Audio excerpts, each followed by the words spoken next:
Hi, and welcome to History Makers. I'm Matt Prater. Today we're chatting with Annette Spurr. She's an author, web designer, does a lot of work in the media, and she's got a great testimony to share with us today. How you doing, Annette? Welcome along. Oh, I'm really great. Thanks so much for having me.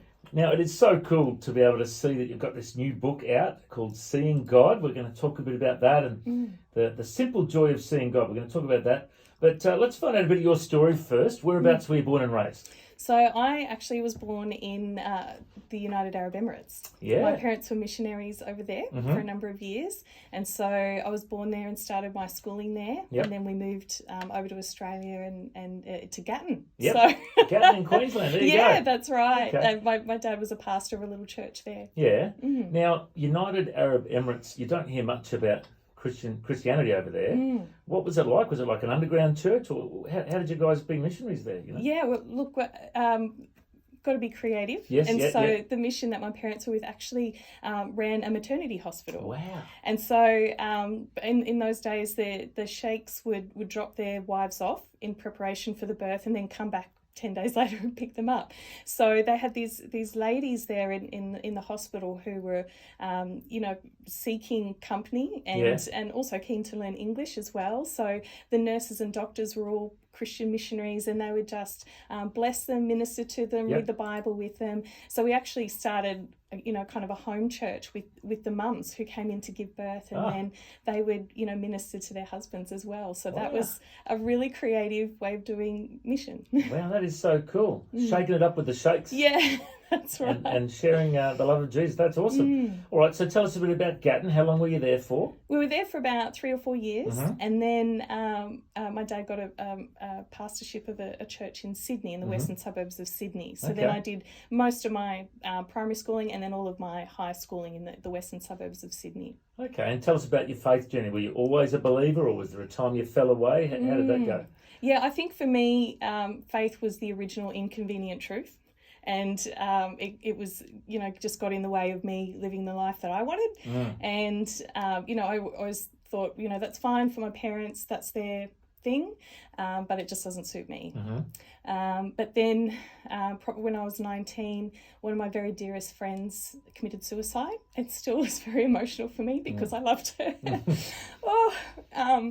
And she was somebody that I really looked up to and admired. Wow. And the fact that, if she can't make it, then, what hope do I have? And I also became instantly aware that she still existed. Her soul still existed, and it just opened up the reality of eternity to me. I knew my friend, her spirit, her soul was still alive. Wow. And the idea that she would spend eternity possibly in a place that wasn't heaven was devastating. My goodness. It is often a wake-up call for people when people pass away, and it makes us think about, you have this existential crisis. Where am I going? What am I doing? What's the purpose? That's right. So tell us a bit about your faith journey after that. Yeah, so I actually, my mum, bless her, she would send me, so I had, was struggling with anxiety and depression, and my mum sent me these cassettes. This is back in the olden days where we listened to cassettes of David Pawson. And he just has this lovely, relaxing voice. So I'd put on his cassettes at night and I'd listen to a sermon on John and his lovely, relaxing tones. But remember the days of cassettes, you'd be lying there falling asleep and it gets to the end of the cassette, it's like, boom! The cassette is like, oh my goodness. And then you need to listen to another cassette to calm down. So I listened to countless cassettes. Wow. And Mum also gave me a book by Isabel Kuhn about her life as a missionary in China and how she came to faith, her faith journey, which I really resonated with. Wow. And I remember lying in bed at night and I'd be wrestling with God, like, I don't want to give up control of my life, and it feels like, giving that to you is giving up control of my life. And then one night as I was wrestling with God, I was like, me being in control of my life isn't really working out. So maybe I will hand that over to you. And so I actually made that conscious, what, God, I'm just handing my life to you. It's yours. And I instantly felt like, wow, I have not lost anything. I've actually gained. I felt that instantly. I have gained just this weightlessness of knowing that someone far more intelligent than me is now, in charge of my life, because I've made a jolly good mess of it. So. Okay, and then I remember first meeting you at the age of 26. Yeah. We worked at a Christian radio station together, 96.5 in Brisbane. That's right. I was the sales manager at the time, and you Yes. came in for a job interview one day. Yeah, that's right. And you were just this joyful, young, full of energy, young girl with the world as your oyster, Yeah. And you started working in Christian radio. What was Yes. that transition like for you? Yeah, I'd come out. I've been working in mainstream media, and a number of people had contacted me and said, "Hey, this job is coming up at this Christian radio station. You should apply for it on the sales team." And I was like, "Why would I do that?" Because I was actually from a web development side of things and writing, and I was like, "That's not even in my skill set." They're like, "No," and a number of really mature Christians were saying, "You need to apply for this job." I remember being in the interview with you, and you guys were like, "So, where do you see yourself in 5 years?" I'm like, I literally don't know. I got nothing. I don't know what I want to do when I grow up. And miraculously, despite my terrible interview, you guys, I think someone walked in and it was a choice between me and someone else. And this person said, "You just need to choose her." That's just God had put that on his heart. Wow. Yeah. There you go. Well, it was a wonderful thing for the rest of your life because, you met Phil, That's who's right. your hubby. Yeah. He was Workplace romance. Yeah, that's right. He was one of the young guns in the team. Yes. And I remember when you guys started, becoming friends, I'm like, oh, okay, Lord, I see what you're doing here. He's a great young man of God too, isn't he? Tell us a bit about your hubby. Yeah, absolutely. And that was one of the things that really stood out to me on our first date, and we were driving along in the car, and he put on worship music and he was singing at the top of his lungs. And let me tell you, he had a terrible singing voice. But I thought, this guy just loves Jesus so much. He's just having a moment, and it doesn't even matter. I could not even be here, because he's just having a moment with his God, and that really stood out to me. Yeah, he's a great young man of God. And so you guys got married, got a couple of kids. Yeah. And you also started Blue Box. Tell us what that is. Yeah, absolutely. So we started Blue Box Media. So Phil was actually, when I met him, he was still finishing off his degree in business and marketing. And while he was studying that degree, God actually put this business on his heart to grow Christian media, Christian ministry, and also, even down to the logo and the name and everything that came to him in this dream. So he started that. It's grown. We've been in business now together with Blue Box Media for over 20 years. Wow, amazing. Yeah, really stood the test of time. There's been many ebbs and flows over that time. And I think anyone in business that stands the test of time, it's really about being flexible and malleable and meeting the market and what are the needs. And, we started out being, with almost a sole focus on traditional media. And now growing into that digital space and really, focusing more on that. And, that's really been, through the tough times and the good times. That's been a big part of our journey, is just learning to read the market and meet the market where it's at. And you've worked with some amazing clients. Yeah. Like newhopebrisbane.com. Yes. My church website. You redid that for us, which is fantastic. Yeah. I know you helped start CBM Miracles Day many years ago. That was actually my hubby Phil was in a meeting and that was actually his idea at the time. And how many thousands and thousands of lives have been changed just from an idea. Absolutely. I went to Vietnam with CBM and saw the eye surgery and everything like that, the cataract surgery. Yeah. I love CBM. You guys are a big part of that. You've also been a part of Teen Challenge Queensland. Yeah. Does a great job, running rehabs for young people and all sorts of things. Yeah. Many ministries, we could list off a whole bunch. And we've been blessed so much through that. I actually write articles for a prison chaplaincy organisation. So I actually interview ex-prisoners who encountered Jesus in prison. And I tell you, their stories are more powerful than any sermon. There can be no doubt in my mind that God is real. After speaking with them and interviewing them, it's just blessed my heart. Absolutely. Well, so good to hear how Blue Box has flourished over the years. And now you've written this book, Seeing God, and I love the blue cover. It's beautiful. The Simple Joy of Seeing God. Tell us all about it. Yeah, so it's actually come out of one of the ministries that we've worked with is Australia's National Day of Thanks. And so for over 10 years, I was working on the PR campaign with them and just educating people about gratitude and God's heart for gratitude. And so over that time, I wrote a lot of articles about it. And it was an incredible journey of discovery for me because I didn't realize the spiritual significance of gratitude. And so this book is really the culmination of over 10 years of research. It took 7 years to write, but I've written it in a way that really anyone from 12 and up can enjoy it. And it's just full of lots of stories, different people sharing their stories of how gratitude has impacted their life, and how it really, true gratitude is about seeing God and feeling seen by God. Yeah. Well, in this day and age, there's so much anxiety, depression, worry, fear, and I always love that Bible verse.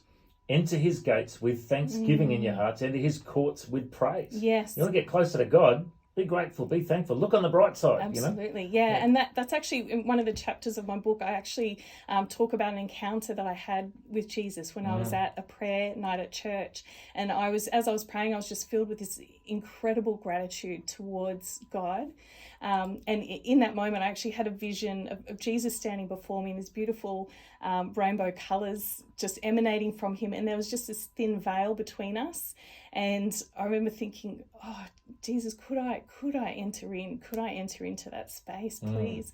And the veil lifted, and so there was nothing in between us. And I remember thinking, oh, wow, what's the appropriate response when you're sensing the physical presence of Jesus? Should I be prostrate? Should I be on my knees? What should I be doing? And I just felt him saying, your gratitude is the appropriate response when you're in my presence, and I see your gratitude. And it wasn't until a couple of weeks later someone actually read Psalm 100 verse 4, and I love in the Message version it says, enter with the password thank you. Make yourself at home thanking him and praising him. And I think that just builds another depth into that verse, because you're not just thankful to be in his presence, you're in his presence because you are thankful. I mean, he is around us all the time, but he's inviting us to engage with him. Yeah. And our gratitude is the key that unlocks that deeper spiritual connection with Christ. Yeah, that's so good. And one of my favourite things I've been preaching on recently is, the importance of a daily devotion. Getting in the secret place and seeking the Lord early in the day, and making sure that you start the day right with God.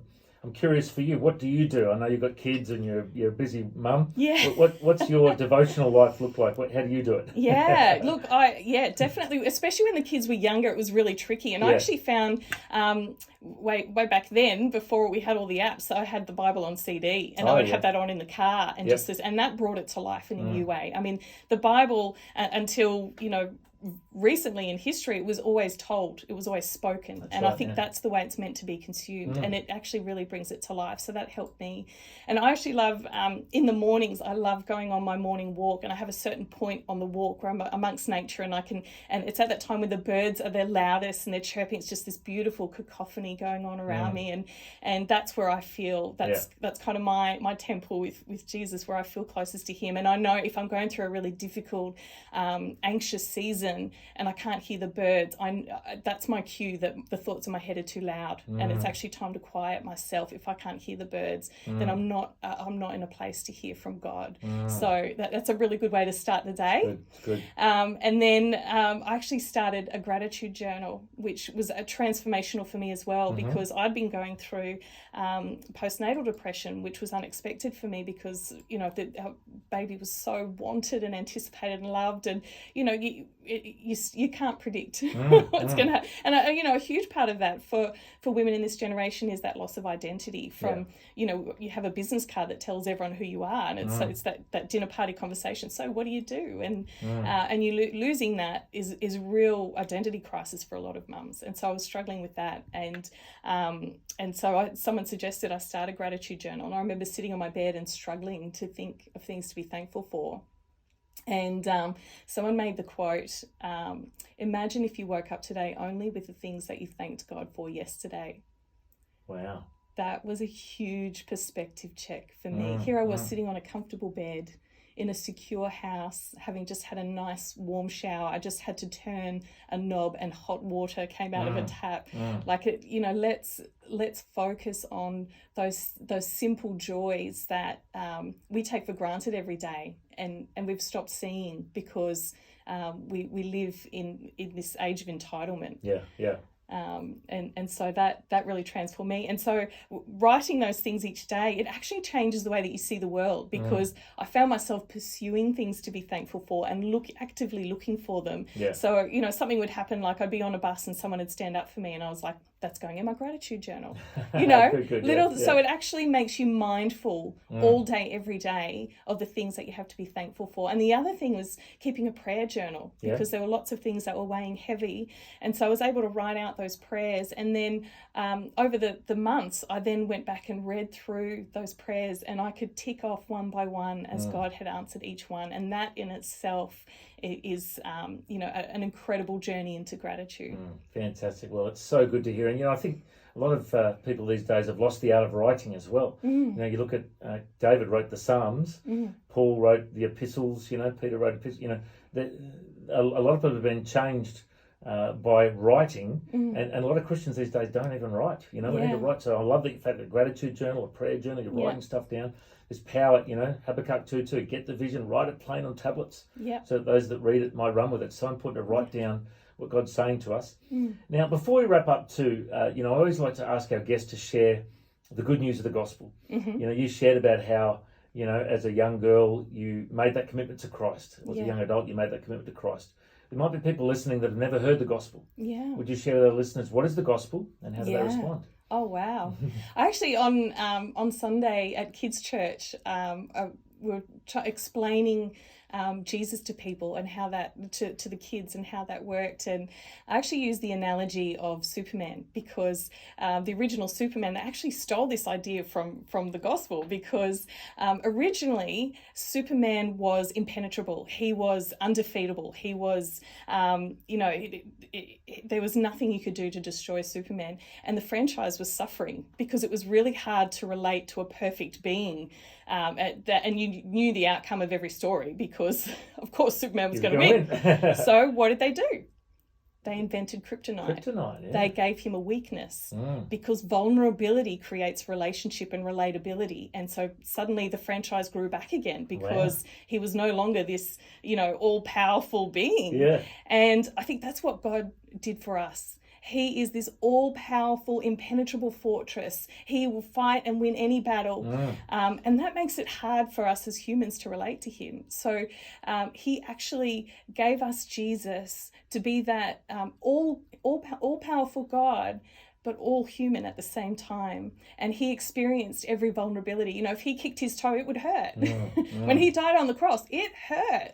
He truly experienced every human weakness that we have in the physical realm, and that makes him so relatable for us. Whatever you're going through, whatever, he experienced rejection from his best friends. He was betrayed. He suffered. He was hungry for 40 days, and he still didn't sin. Like he makes God accessible to us. That's good. That's Christ.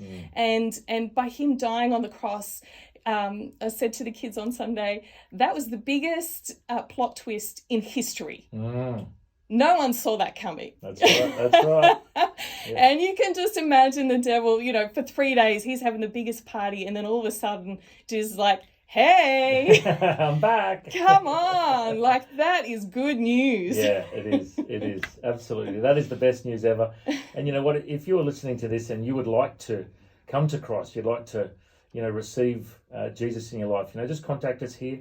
You can go through the website, historymakersradio.com. We'd love to send you a Bible and some information about following Jesus and connect you to a local church, because it's the most important thing on the planet that people get their heart right with God, and we'd love to be a part of that. If you want to follow Jesus in your life, just contact us here. And if people do want to find out about your book, Annette, the website is seeinggod.com.au. That's the best place to go? Yeah, absolutely. You can order it online there and find out more about the journey to writing it. And you've got a digital version as well, an ebook available? It's coming out, and an audio book as well. Audio as well. Fantastic. You're all over it. And people can search up seeinggod.com.au, and it's AJ Spurr. That's right. Okay. Yeah. That's my pen name. Yeah. Sounds very professional. Yeah. Annette Spurr, it's been wonderful to catch up with you. I feel a bit like a proud big brother, because we used to work together. Yeah. I'm kind of like a proud dad, but I'm not that old, but proud big brother. No, that's right. You're only a couple of years older than me, but you were MC at our wedding, so you kind of yeah. I've been there all along. You've been there.